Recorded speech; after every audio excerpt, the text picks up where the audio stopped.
Donald Trump has been promising to end the war in Ukraine since before he returned to office. From his first 24 hours to 100 days and beyond, the US president has been consistent in his message that Russia's invasion would never have happened on his watch. But public assurances that Vladimir Putin is somebody he can do business with have gradually made way to threats of sanctions, and we've even seen some nuclear posturing. So far, protracted peace talks have led to little more than prisoner swaps. But after we had the meeting this week between Vladimir Putin and the US Special Envoy Steve Witkoff, the Kremlin now says face-to-face meetings between Trump and Putin could be just days away. And we've also got reports suggesting that the US is poised to agree a deal that would allow Russia to retain occupied territory in exchange for a ceasefire. So does Moscow now feel insulated from further material pressure, and has Ukraine and President Zelensky been kept in the dark? We're recording this episode on August the 8th. That's the original ceasefire deadline date, to talk about where we stand and what could come next. I'm in London. I'm Vitaly Shevchenko. I'm in New York. I'm Michelle Fleury. I'm in Washington. I'm Sumi Somaskanda. Also in DC, I'm Lucy Hockings. Welcome to Ukrainecast. Ukrainecast from BBC News.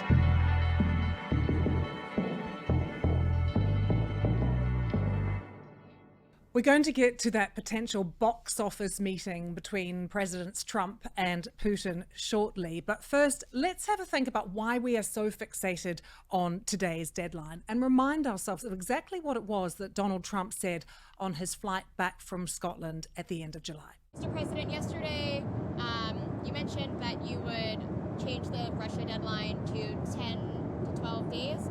Has that started yet, or when can we see the official statement that is the new deadline? I'll tell you what, I'll give it to you now. Do you want a big scoop? Yes, please. Everybody else, close your ears, okay? You ready? I'm ready. 10 days from today.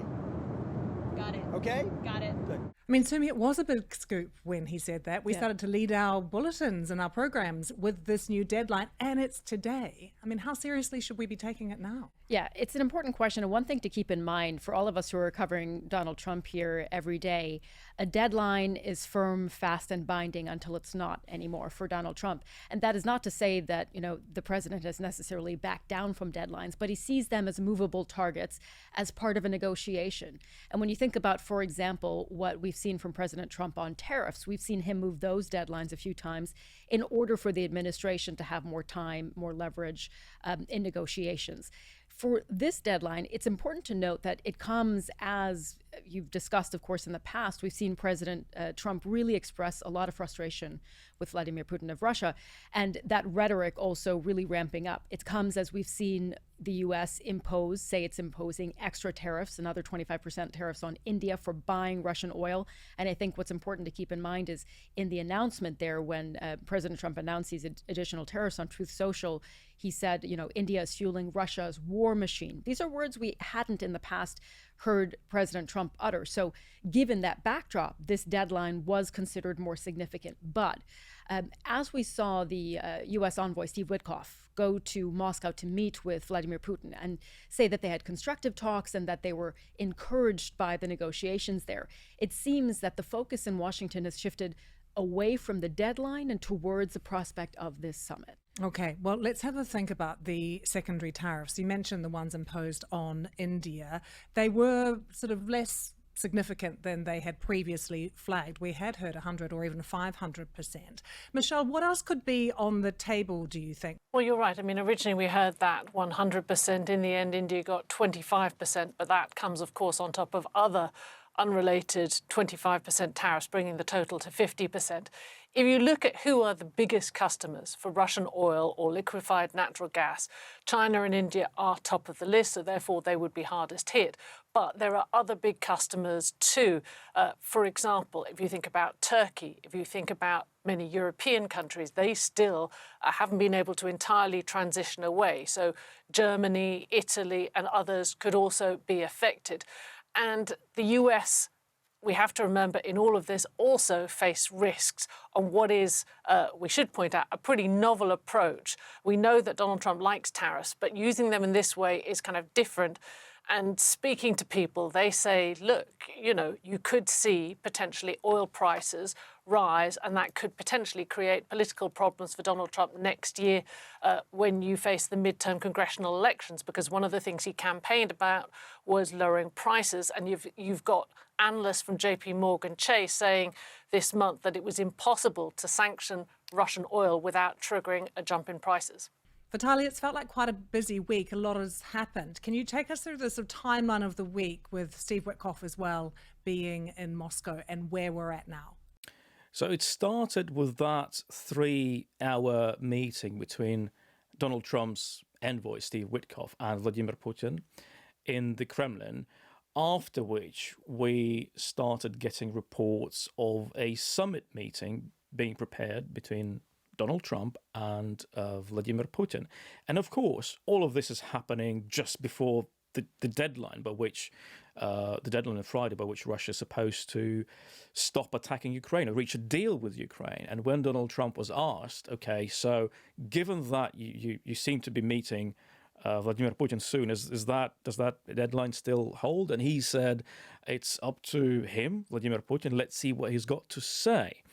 So this, so far so familiar, and it looks like we've been here before. Donald Trump gets some contact with Vladimir Putin, gets excited, says progress is made, and then nothing happens. But I detect a slight difference this time around with Volodymyr Zelensky after he discussed the meeting between Putin and Witkoff with Donald Trump. He said that Russia seemed more inclined towards a ceasefire. Then Volodymyr Zelensky spoke to Poland's Prime Minister earlier today on Friday by phone, and Donald Tusk said that he had a feeling that a freeze might be possible in the conflict soon. Not an end, but a freeze. And Sumi, here in Washington, we're starting to get multiple media reports that some kind of deal has been agreed between Russia and Washington that would actually lock in Russia's occupation of territory that was already seized during its military invasion. What are we hearing? Yeah, it is really interesting. I'll just point out that the Secretary of State, Marco Rubio, after that meeting that the special envoy, Steve Witkoff, had with Vladimir Putin, he did say that the key elements here are territorial. And so all the more interesting to see these reports, Lucy, that, as you said, there appears to be the shape or the framework of some agreement between the U.S. and Russia at this point, important to say that would have the war frozen along territorial lines, which is something that had been speculated and discussed for months now, really. This would involve Ukraine ceding part of the territory that it still holds and where it still has troops. Important to note that this doesn't mean, according to these reports, that Ukraine or its European allies, who have been instrumental in negotiations and with the conflict as well, that they would agree to such a deal. But at this point, looking at what President Trump and his allies and his cabinet have been saying, this deal would involve a ceasefire, allow for negotiations for the next step forward, obviously, because that's going to be critical as well, but would involve Russia holding onto the territory that it's captured and have Ukraine pulling back its own troops from some of the areas that Russia, until now, militarily has not been able to capture. Vitaly, before you bring us what you imagine will be President Zelensky's reaction to this, can you just explain what territory we're talking about? Because it wouldn't, for instance, then include Zaporizhia, would it? Well, that's a really good question, Lucy, because Zaporizhia, the city of Zaporizhia, isn't currently controlled by Russia. We're talking about 5 Ukrainian regions in the southeastern part of the country. Crimea, which Russia annexed back in 2014, and it fully controls it. Then Luhansk, Donetsk, Zaporizhia, and Kherson regions, which it partly controls. So back in June, at the second round of talks with Ukraine in Istanbul, Russia said we want all of those regions completely, which means the withdrawal of Ukrainian troops from what they still have in there, including Zaporizhia. Right now, what we're getting might suggest that Vladimir Putin might be prepared to freeze the contact line and not go towards Zaporizhia, for example. But that's just speculation. When it comes to how Volodymyr Zelensky will react, well, I mean, regarding of what Russia's position is or Ukraine's position is, the facts are Ukraine got invaded and Russia captured parts of Ukraine's territory, more than 20% using military means. So now two quote-unquote big boys are meeting to discuss what to do with those regions, Donald Trump and Vladimir Putin. If they decide that Russia gets to keep some or all of those regions, how fair is that going to be to the Ukrainians?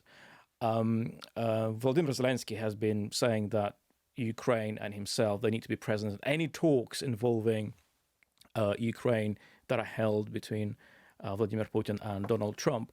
But Donald Trump seems to be unconcerned. He says he's prepared to meet Vladimir Putin regardless of whether Volodymyr Zelensky is there. And Michelle, President Trump has made it clear he wants a deal, but he's always after an economic deal as well. I mean, he sees lots of potential coming out of the ending of this conflict. Yeah, I mean, if you think back to when this conflict started, there was an exodus of US companies. I think over 1,000 have left. And we're talking names like Amazon, Meta, Apple, McDonald's. A few have stayed behind. But what we're hearing now is that there have been some discussions behind the scenes about what opportunities there might be. And if you look at sort of what's been going on more broadly globally, for example, the US conversations with China over access to rare earths, what does Russia have? It has a lot of minerals, it has mining, aluminium, and so whether or not there is a deal there to be done, I wouldn't be surprised if those conversations were going on. I mean, remember, as you say, Donald Trump is first and foremost a businessman. He likes to get deals done. The question for companies, though, if you think back to oil giants like ExxonMobil, who had assets seized in Russia, will they be gun shy or will they be interested in going back? Sumi, what's your reading of President Trump's state of mind around all of this? I'm going to ask Vitaly the same question on President Putin as well, because you mentioned that he's expressed his disappointment so far in President Trump, but he also must be hearing, look, you're being played. That's what people have been saying so far. Do you think he's actually just reached this point where he's kind of had enough? He's really saying to Putin, this is it now. We need an agreement. To your point, you can actually sense the level of frustration in his voice when he talks about this. And this anecdote from a week or two ago where he said, when he goes home to speak to the First Lady and says, I had a great conversation with Vladimir today. And she says, that's interesting. Well, they just bombed another city in Kyiv. You noticed that change in tone that we've been discussing, but also the sense that for President Trump, that frustration is also that he hasn't been able to broker an agreement until now. Remember, we all were reporting on the fact that during the campaign, President Trump had said he would end this conflict within 24 hours. And that frustration originally we saw really play out aiming towards the Ukrainians because they thought the Ukrainians were asking too much of the U.S., but now very much towards Russia as well. And his frame of mind has always been one where, to Vitaly's point about speaking about the relationship of these two kind of big men making these agreements, he always thought that personal relationship with Vladimir Putin would outweigh many of the aims that Vladimir Putin has not changed, by the way, since the beginning of this conflict. He has said the root causes of this conflict, as you know, are ones that need to be addressed. Well, it has always appeared that President Trump has kind of dismissed some of those demands and thought if the deal is good enough, he will agree to it. Well, in the last few weeks or month or so, you've heard that President Trump has come more or less to the realization, and his administration as well, that that's not the case with Vladimir Putin. And so they see this as a real opportunity. In fact, after Steve Witkoff's meeting with Vladimir Putin, you could sense there was actual surprise at the White House that it went better than they had expected. And if this is an avenue and an opening into an actual agreement, this is one they absolutely will take, in part as well for those economic agreements that Michelle was discussing. And inside the Kremlin, Vitaly, one of the things we've heard over the past few days is that they might offer an aerial ceasefire only, that they thought that might be enough to stave off these secondary sanctions. But this deal goes so much further. Do you think that President Putin finally felt that, that it was the end of the road with Trump? Well, I think that meeting would signify the end of Russia's isolation, in Vladimir Putin's eyes at least, isolation that the West tried to impose in the wake of the full-scale invasion of Ukraine. Russia's return to the global international arena with a vengeance. Russia's back from its knees, and Vladimir Putin is being treated as an equal. That's what he wants. And as for his relationship with Donald Trump, I'm sure that as a trained, experienced, and capable former KGB agent, Vladimir Putin will be thinking, "Oh, I can play him once again." Do you remember the meeting in Helsinki in 2018 when Donald Trump openly sided with Vladimir Putin over the findings of his own US intelligence agencies about Russian election meddling? Well, that kind of attitude continues. And I remember Putin standing there in Helsinki. I thought he was trying really hard to suppress a smirk, and he looked really, really smug. And there's no reason why he wouldn't be looking smug following his next meeting with Donald Trump. Michelle, if this deal is agreed and we do see the current lines frozen, what could that mean economically for Ukraine, and particularly things like that rare earth deal that they signed with the US? Yeah, I mean, that deal over rare earths was very contentious. There was that very difficult meeting in the Oval Office where, you saw the two leaders clashing. And eventually they came to an agreement and Ukraine said you could have access to rare earths, but also there would be an agreement about reconstruction. It's not clear whether or not that then gets voided by this. I mean, there are so many details still to be worked out, but that is obviously one of the consequences that could come from this. For Russia, the other side of this is obviously its economy has been starved. I was reading the World Bank had forecast growth of about 1.4% this year. You compare that to 4.3% in 2024. So that's the economic incentive there for Russia to kind of get out of that sense of isolation. But, another thing to remember is we started talking about secondary tariffs. Also worth bearing in mind the consequences or the fallout because you saw the US willing to jeopardize its relationship with India and China. And Sumi, now we have all of these, comments being made about talks happening next week. We don't know where or who will actually be involved, whether it will initially just be Trump and Putin or whether President Zelensky will be involved as well. What's the sort of latest in terms of the rumor mill saying on that? President Trump was asked about this at the White House. He was asked specifically if he'd be willing to meet with Vladimir Putin if Vladimir Putin hadn't previously sat down with Volodymyr Zelensky. And he said, well, no, I don't have a problem with that. But that seemed to indicate that you don't necessarily know that this meeting or summit would include all three leaders. It is important to note that in the last few weeks where we've seen President Trump change his tone a bit on Vladimir Putin, he has included President Zelensky more in the conversations. And remember that when there was a meeting with Steve Witkoff, President Trump had also held a call with Volodymyr Zelensky. Also important to note, on that call were Ukraine's allies, European allies, so Germany and the UK, and other allies that have been supportive of Ukraine's effort to defeat Russia.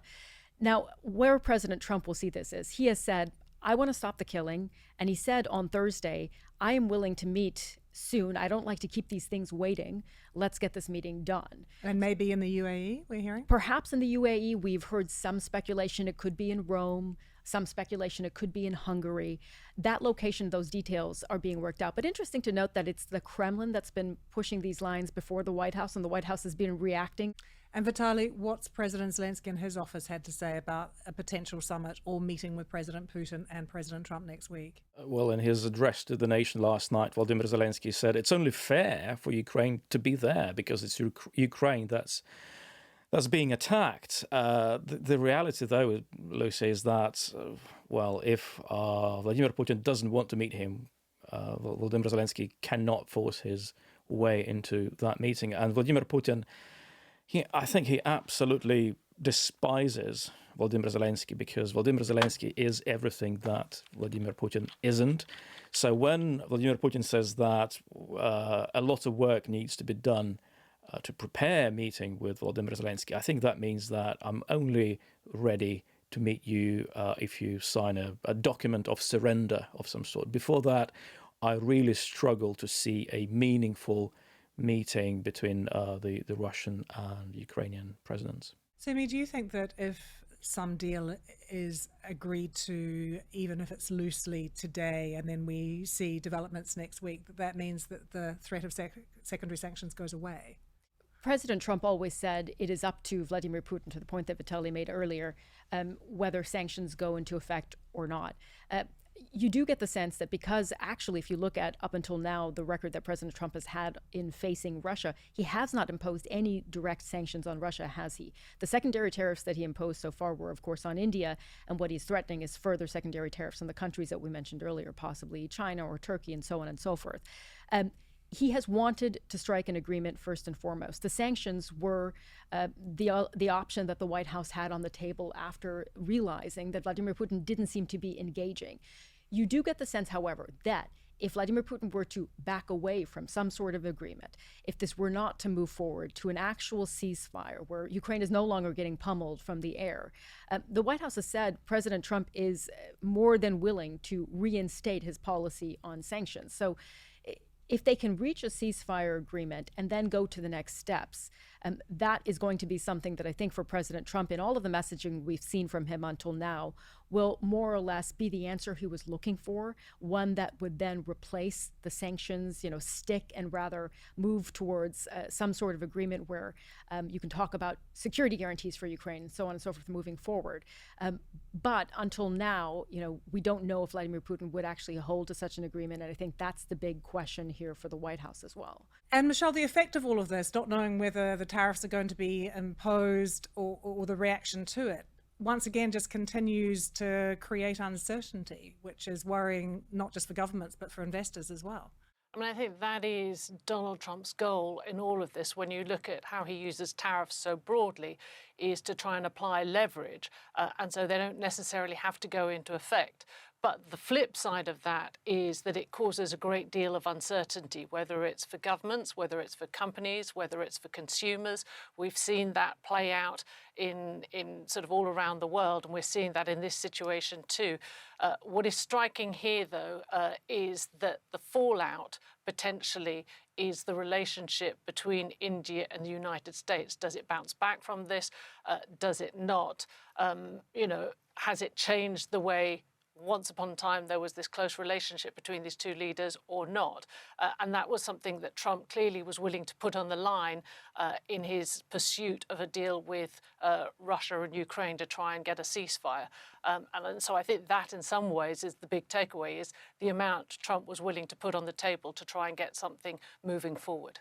And Vitaly, we should also remember, of course, that we are talking about Ukrainian lives here and livelihoods and people's homes. If this is actually the deal that is agreed to or on the table, what's the reaction going to be in Ukraine? Are people going to want President Zelensky to sign up to it?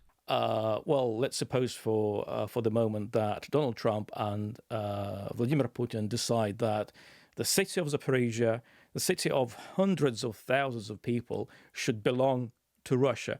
What are those people going to do? A lot of them have fought fearlessly, tirelessly for years to stay part of Ukraine, for Ukraine's independence.